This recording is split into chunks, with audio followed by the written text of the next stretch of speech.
families. Healthy families make healthy societies. I'm Randy. And I'm Lesli. We're diving deep into the powerful insights of Dr. Randy's groundbreaking book, The Family Legacy: Shaping Culture from the Inside Out. Hear inspiring stories and strategies to transform your family.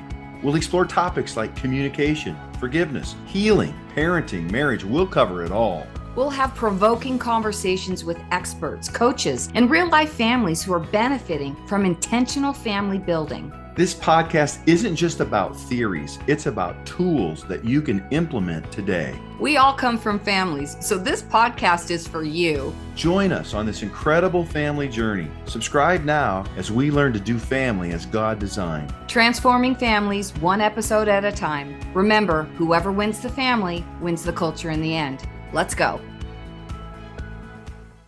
Hi there. Welcome back. This is Transforming Families with Randy and Lesli. I'm Randy. I am Lesli. And today we're launching into the second protocol of the 6 protocols out of the Family Legacy best-selling book. And this is the identity protocol. We started and we've completed through the EQ protocol, or how to walk in the Spirit, a whole number of exercises that help you create a culture in your family that's safe and loving and trusting and supportive. And without that kind of a culture, without that atmosphere in the home, it's really difficult to really move forward strategically and intentionally with your family on really all the rest of the work. But the next step, once you've got, hey, we kind of like each other and we're actually committed to doing life together, to listening to each other and to sharing with one another, what we expect from each other and forgiving each other. And just once we are in that place, then it's time to figure out really one of the 3 most important questions that we can ask ourselves. What are they? Yeah, the first question, honestly, guys, these questions must be answered. Mm-hmm. This isn't optional. If you want to walk in the Spirit and you are a believer, you actually do need to answer these 3 questions. And the first question is this: who is God? Wow, that's a big one. Actually.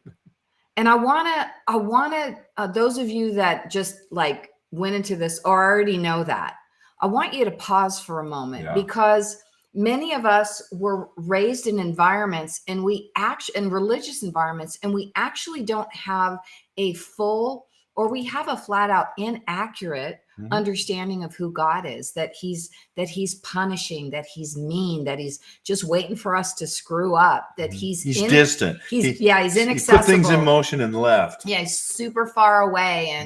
And anyway, I can digress on this a lot, but he cares about other people, but not me. I mean, on and on and on, the lies about who God is. Yeah, and we're going to bring some tools as we move forward and how to discover who God is a little more deeply. But that's the first question that has to be asked and answered. The second question is, who am I? And we cannot answer that second question of who am I until we understand who God is. Now, we're not ever going to fully probably understand God, but because he's God.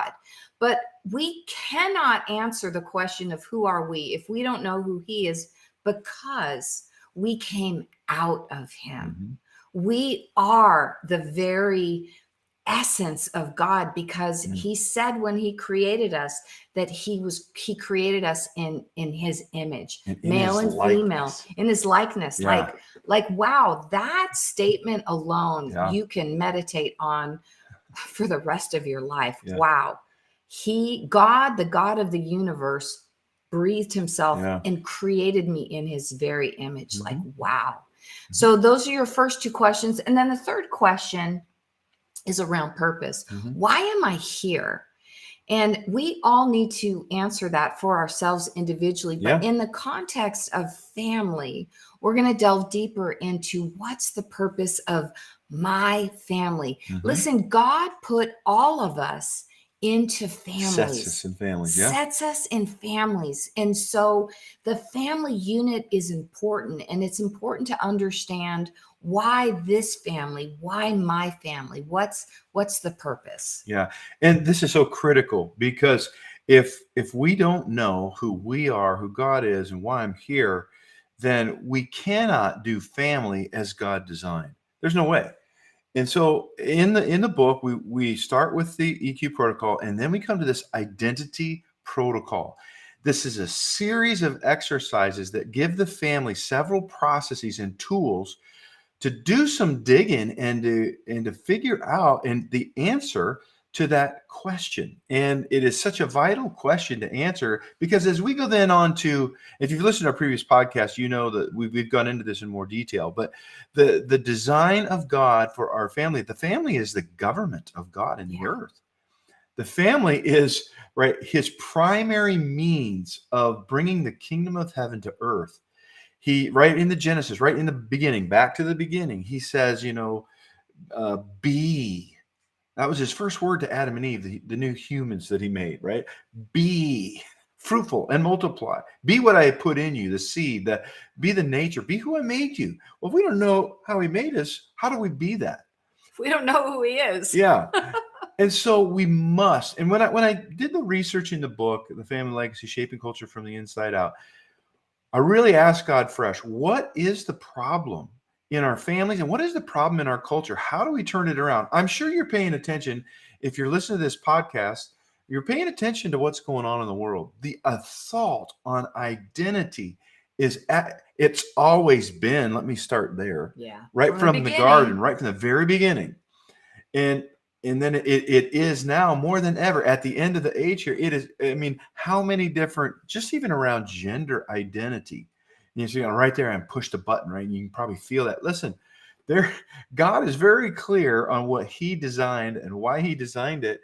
And when we'll do things his way, it's amazing. Yeah. And remember, the enemy, we've talked about this before, but it bears repeating. The very first thing the enemy did was he went after identity, and he's still doing it today. When he was tempting Adam and Eve, he said, did God really say? He was going after God's identity. Like, God's not good. He's holding out on you. He doesn't want you to eat from that tree because he knows that then you'll be like him. The original attack on identity, they already were like him because they were created in his image. This is important. Then he went after Adam and Eve's identity. There's nothing new under the sun. This is his primary target, is to convince us that God is not good and we are not powerful beings. Yeah, we're not who he designed us to be.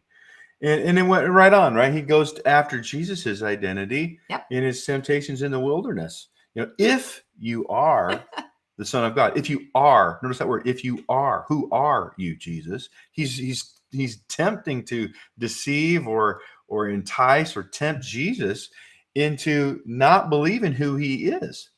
And that's what he does with all of us. And by the looks of our culture, which we believe is downstream from the family, what happens in the family carries out into culture, because all of us come from families. That's right. And when we're wounded and when we're deceived and we believe lies about God or ourselves or the world, when we grow up and we have kids of our own, we perpetuate those lies. We perpetuate, and when we take our position in business or government or in media art, we govern and we rule based on the character and identity that we believe we are. Yeah. And I want to, you were talking about when Jesus was tempted. I want to remind you guys that it was right before that John baptized him. Yeah. And the heavens open up and God speaks, this is my audibly son, right? And what some of you need to hear this. The enemy is right there crouching at the door. And when this revelation hits us, he's right there and he wants to snatch it away. It was right after that happening in the baptism when God spoke that Jesus went into the wilderness and the enemy went right there. If you're the Son of God, he tried to darken the thinking in his soul in that moment and snatch away the truth. Don't tune out here. When you get this revelation and you know you're sensing it in your spirit, hang on to it tightly. Do not allow the enemy to snatch it away. So important. So we talked a little bit about this. There's in the identity protocol, in the work that we do, there are 4 things that are required, 4 experiences. As I sat with the Lord, 4 experiences that we all must go through and experience if we are to really understand who we are. Before I go to those 4 experiences, why don't you just read right out of the book, the purpose of the identity protocol. Yeah. The purpose of the Family Legacy Identity Protocol is to discover together your family identity and uniqueness, past, present, and future, while growing in the understanding of each individual's unique personality. Together, you will establish the family character, core values, and purpose, which determine legacy, and create a family coat of arms. This is engaging everyone in this process. This is what's going to equip the next generation to do the same. Remember, this is family legacy. This is passing on the legacy of all legacies, which is the character and nature of God. Yeah, that's so important. We have to give context again that we left in some of our first podcasts, but this is important to bring it back. This really is about discipling our families. It's about passing on the character and nature of God, not just intellectually, but whole person, to the spirit, mind, will, emotion, and body of our children. Yeah, hopefully you guys listen to the last series. We just did several episodes on specifically around marriage, but really it's for everybody.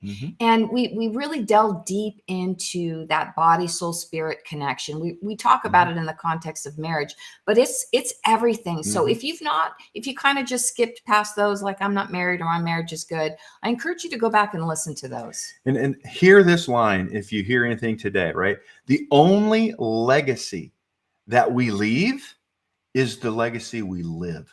Yeah. And probably Say that again. even, well, I'm not quite even finished. Okay. The only legacy we leave is the one we live. Yeah. But the only legacy we live is the one we are. You see, it's as we believe in our heart, it's our identity that determines what we are and what we think and what we do and what we feel. Listen, if I want to leave a legacy for my kids, my example is really powerful. But more than that, it's who I am. If I'm embodying the love and the kindness and the gentleness and the faith and the listening ear, if I am embodied, right? If I have grown the character and nature of God in me with God's help, then who I am will impact my family. But what we've learned is it takes intentionality.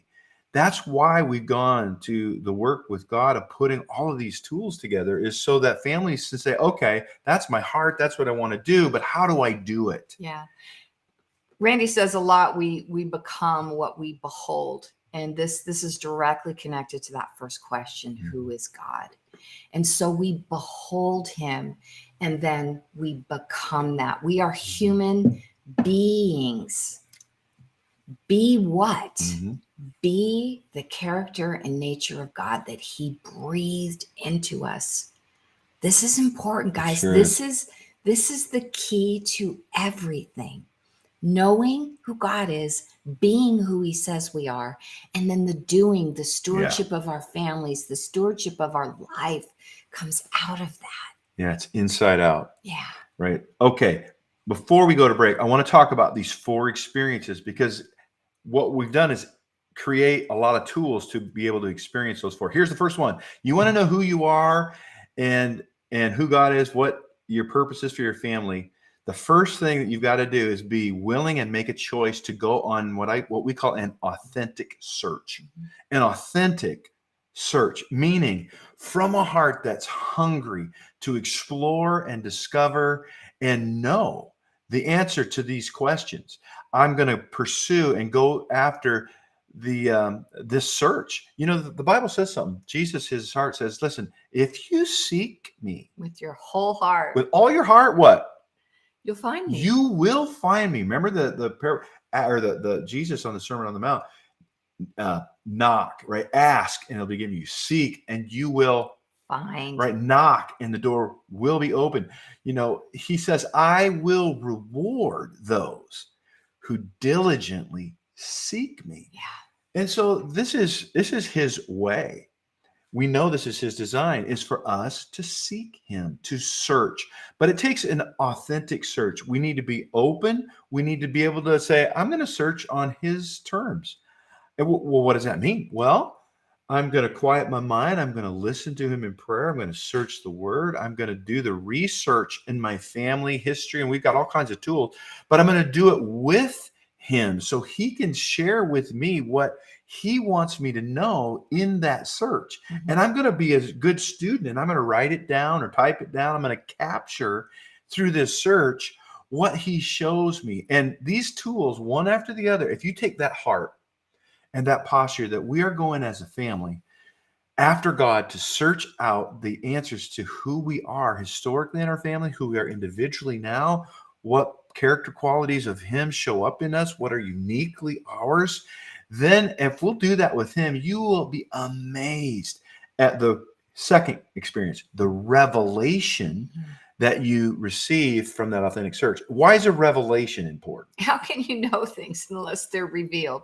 How can you heal things unless they're revealed? And listen, and we'll get into this in future podcasts around those deeper into that authentic search around family history. This is the good, the bad, and the ugly.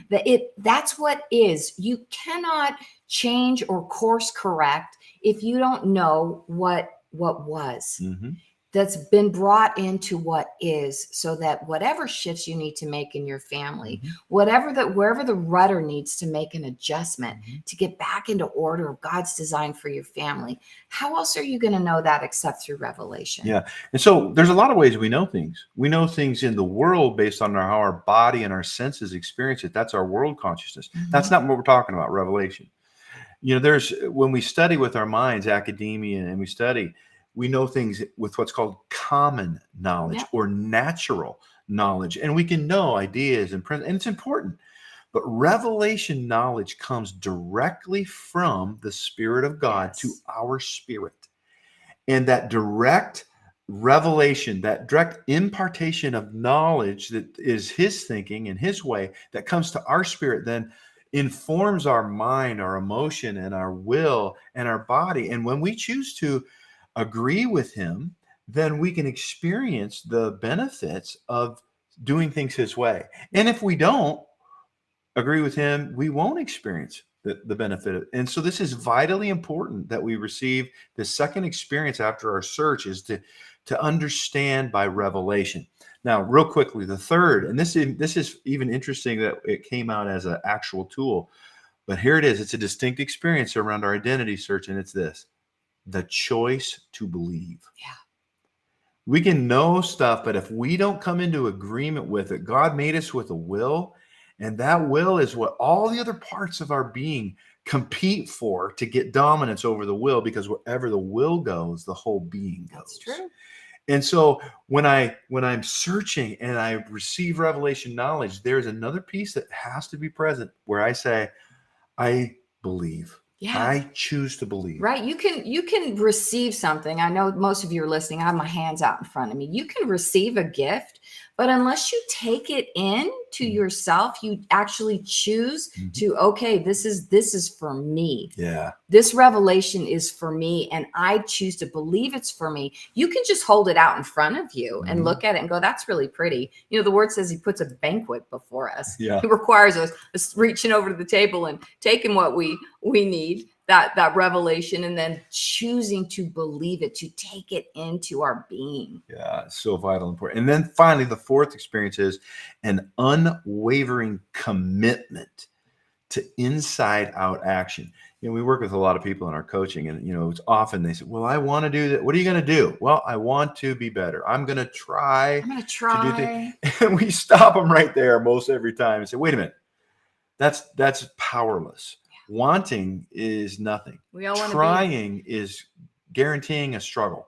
Why not commit and choose to take action, specifically inside out action? In other words, from that search and revelation and choice to believe, from that place internally, then I make choices on how I live that are specific and measurable and happen in the material world. Yeah, and I just want to throw this into, we all do, hear this. We all do what we are most straight up committed to, good or bad for us. Yeah. Whatever we're most committed to, if we are most committed to being in disconnection, if we're most committed to our addiction, if Whatever it is, whatever you are mostly committed to is what you're going to do. Some people are like, ooh. Sorry. But it's a mirror that like the Word of God's a mirror. This revelation is a mirror to hold up to ourselves and say, wow, what I have right now, I might hate it, but actually in some way, if we'll be with the Lord and work through some of these tools, we'll find out and discover that I'm actually committed to having that very thing. Yeah. And I know that might be hard to swallow, but it's also should be good news because it can lead to freedom. Now, we're going to go to a break here for a moment. When we come back, we're going to talk about very practically, what does this look like to know who I am? And what does it look like when I don't know who I am? So you can recognize that, wow, some of my issues might be around this area of identity. And then we're going to get you grounded and ready to launch into the podcasts that are following around our tools in this identity protocol. But we'll be right back. Introducing the Family Digital Bundle, a powerful collection designed to transform your family's journey towards healing, growth, and thriving. At the heart of this bundle is the best-selling book and workbook, The Family Legacy, Shaping Culture from the Inside Out, written by Dr. Randall Bixby. With insightful wisdom and practical advice, these resources offer a roadmap for building a strong family legacy that shapes the culture of generations to come. But that's not all. Our Family Digital Bundle includes an e-course, over 9 hours of how-to videos, equipping you with practical tools and expert guidance to help your family. Imagine your family, a place where love, growth, and connection come together. Isn't it time to build a better family? If not now, when? Invest in your family. Order the Family Digital Bundle today by clicking the link below or visit our website, thefamilyreformationproject.com. Okay, guys, welcome back. We're in our identity protocol. If you were listening to the ad, I really want to encourage you guys, click below, go to our website, download that digital bundle. As we're moving forward in this podcast, it will be so helpful for you to have that at your disposal. You can immediately start to integrate this stuff with your family. Yeah, having the right tools makes all the difference, right? Any of you do-it-yourselfers out there, you know what we're talking about. Ever tried to undo a screw with a butter knife instead of a dime? Flathead? Well, I wouldn't know anything about this, but have you ever tried to install mason lights, landscaping lights with a screwdriver without drilling a hole first?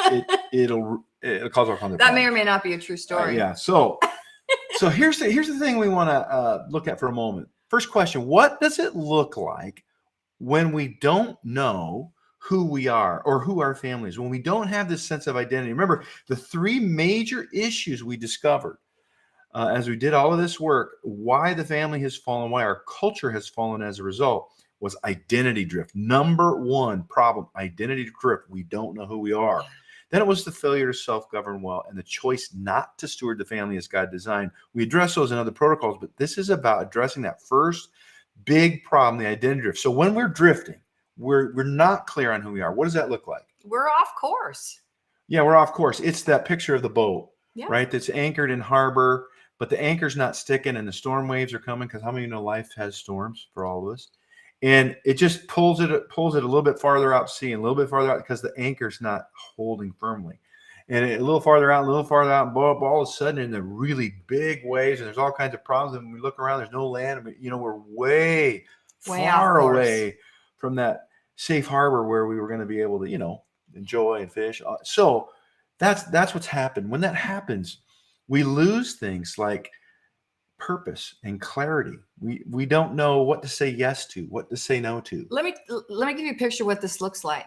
This looks like if you've got a family with kids, a lot of kids, maybe just a couple kids, and you're just so busy going through the motions. You're hitting Sunday school, you got the kids in school, you're working all day, you're running kids to sports and dance activities and busy, and you're not actually even aware because you're moving so fast and doing so much that you're not even aware. This is how the enemy works, by the way. It's sneaky. It's that slow. It's not like, sometimes it's a big earthquake. that dislodges that anchor. But by and large, it's the constant storms, the continuous storms, and you're not aware that that anchor is keeps moving and sliding away. That's so true. And so here's what it looks like.